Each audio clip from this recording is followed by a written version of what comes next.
And this is exactly why we started Behind the Turnbuckle. This is exactly why. So we could interact and let you know exactly what you are watching. And also take you back to make you understand that old school ways still work. What am I talking about? So I wake up this morning and my social media is buzzing because The Rock has gone full heel. And for those of you who are new, that means straight bad guy. So I went back last night and I watched. And I started with Instagram. And I've been telling you guys this for 20 damn years. And this will never change. Write it down, make a quote, make a t-shirt. If you cannot talk, you cannot be a star in this business. I don't care what anybody says. Eventually, we will count down the top 5 best non-talkers of all time. That's down the road. But what you all saw last night was levels to this game. And The Rock is and always has been on another level when it comes to delivering a promo.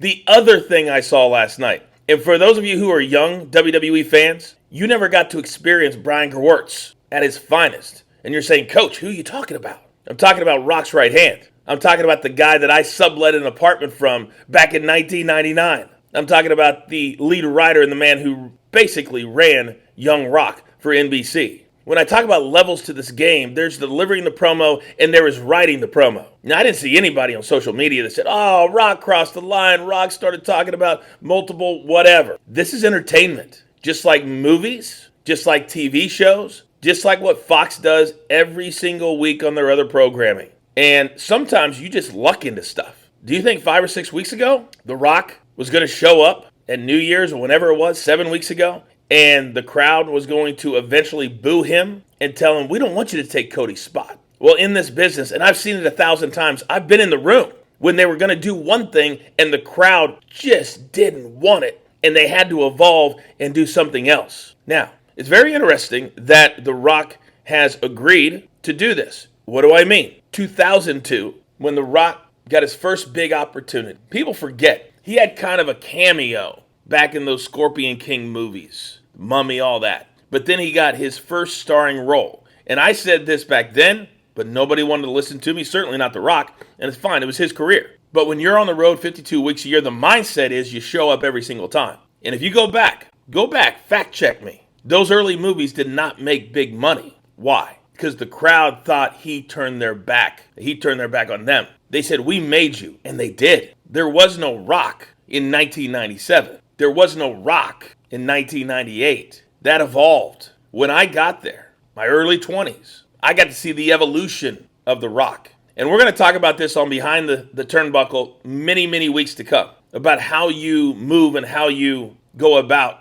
becoming a star in pro wrestling. But last night, you saw a bona fide superstar at work. It's the little things, it's the details. From the Instagram post, he understands he's got 100 million followers. He shows up making fun of all of you for not even knowing the time that the TV show SmackDown starts, bragging about selling out every single ticket in the Delta Center, the same city that when we used to go there, you had to go to a bar and pay a $5 cover just to drink a beer. That's true. Those are the type of details. Those are the type of things that you put into a promo and you make it specific to the city that you are in. Think about this. When The Rock was at his height, at the very top, they used to make t-shirts that said, finally, The Rock has come back. And then on the back of the t-shirt, it was Des Moines, Iowa. It was Kansas City. It was Oklahoma City. It was Dallas, Texas. You can't sell a Dallas, Texas t-shirt in Minneapolis. So what does that mean? That means that he was so popular, that they could make the t-shirts knowing they were going to sell out. Knowing that even when he was a heel, and I've said this forever, if you are a really good heel, you will make a monster babyface. I hope The Rock is back for a very, very long time. That got me inspired. Because say what you want, I'm one of the best talkers of all time. And maybe we'll go back to a time where talkers matter. And it's not just about having a 22-minute match on a 3-hour show. The formula was very, very simple. And last night you saw it. You bring stars out. You have tremendous writing. And I don't know if Brian Gewirtz is going to take over the writing for Monday Night Raw or for SmackDown. But you could see last night his fingers all over it. All over it. And think about this. Did you last night, for more than just a couple of seconds, did you even think about the Cody storyline? Did you even think about The Rock taking his spot? No, it was all about becoming part of the bloodline. It was about laying down the layers of a storyline to have The Rock align with the most powerful force in the WWE the last, 4 or 5 years. And people forget, 5, 6 years ago, Roman Reigns was not over. They had to come up with something, and it hit. You never know when it's going to hit. But when it does, it can be big business. The other thing I saw last night, and I encourage you to go back and watch the video. You had an entire arena, 18, 20,000 people. And I remember when me and The Rock used to sit around and we go over our promos, he loved that number, 20,000 of all The Rock's fans chanting his name. And last night you almost got it. And then he stopped and he said, "You don't deserve it." He said, "No, no, no, no, no. No longer will you do sing-along with The Rock. No longer will The Rock entertain all of you who are below him." And yet the entire crowd stayed on their feet. The entire crowd soaked in every single word. That is how you do it. And there's going to be people on here, "Oh, Coach, you're just kissing The Rock's ass. Coach, no,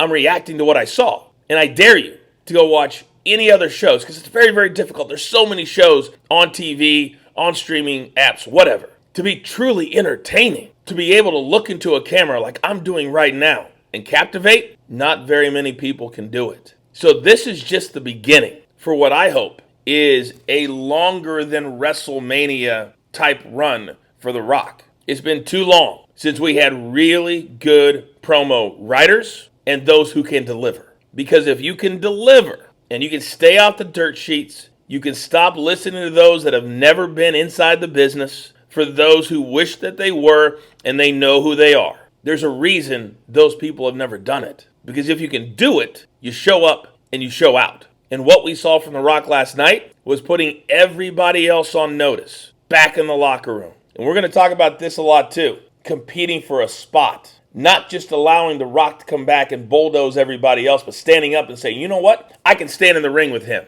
I can verbally go toe-to-toe with him." And whether you need a mouthpiece like Paul Heyman or hell, maybe they should bring me back to stand next to somebody and deliver a promo the way it should be delivered. Ladies and gentlemen, there are levels to this game, and last night you got sucked in. But that's what it's all about. Don't overthink it. Just enjoy it. Behind the Turnbuckle, our brand new show. Episodes drop every single week. You're going to hear story after story after story. If you truly love pro wrestling and this business and how it's done correctly, you want to watch this show. You want to subscribe to this channel. Because for too long, whether it's the corporate side, whether, I don't know what it is, or people worrying about their jobs or nowhere to go, but if you want to be great, I'll take you back to when greatness competed and greatness understood that when you go out there, like what The Rock did last night, and you get 6-8 minutes of TV time, you eat it up. Last thing I will say, me and The Rock, Eugene, were doing a promo one time,